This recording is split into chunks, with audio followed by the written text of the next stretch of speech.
Guys, आज के blog में आपका स्वागत है। आज का हमारे पहला ब्लॉग है और हम जा रहे हैं on the way Chotila Chamund માતાજીના દર્શને। और हमारे साथ है दर्शन वाडेर, जयदेव वाडेर, और ये हमारे बहुत हैवी ड्राइवर हैं जो गाड़ी चलाते नहीं है, सीधा उड़ाते हैं और मोरे मोरो और उसमें डालते हैं पेट्रोल सुपर पावर का, और उसमें प्लेन का पेट्रोल डालते हैं और वो गाड़ी उड़ाते हैं प्लेन के जैसे। हवा के साथ बात करते हैं, हवा के साथ बात करते हैं, हवा के साथ बात करता है और वो भी हवा में ही उड़ता है। उड़े तो जा। बाकी બાવળિયા.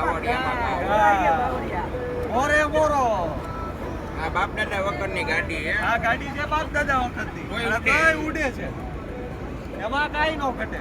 ખાનદાની માણસ, ગાડી ખાનદાની. હા, અમાર દાદા કે બીજી ફોર વ્હીલર નો ઓવરટેક નહીં કરવાનો, આયા તો સીધો ખટારાનો ઓવરટેક થાય, ખટારાનો।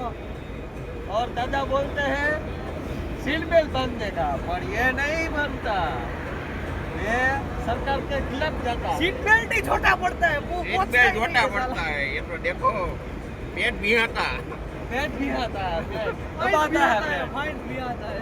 फाइन भी आता, बेल्ट बनता तो इसलिए इसको बोला था वॉकिंग करके चलते हैं चोटीला, पर नहीं, ये भाई नहीं चलेगा, इसको सुपर पावर पेट्रोल डाल के उसको गाड़ी उड़ाने का। बिना कारण के खोटा थोड़ी अपना वो वजन लोग घटाना। और ये देखो छानमुंडा जो देख रहा है वो बहुत बड़ा स्मार्ट लड़का है, मीठा वो सीधा नहीं है। क्या कौन सा कोई नहीं, कौन सा स्वीट पर्सन है वो, स्वीट पर्सन है, स्वीट मीठा। मीठा मीठा।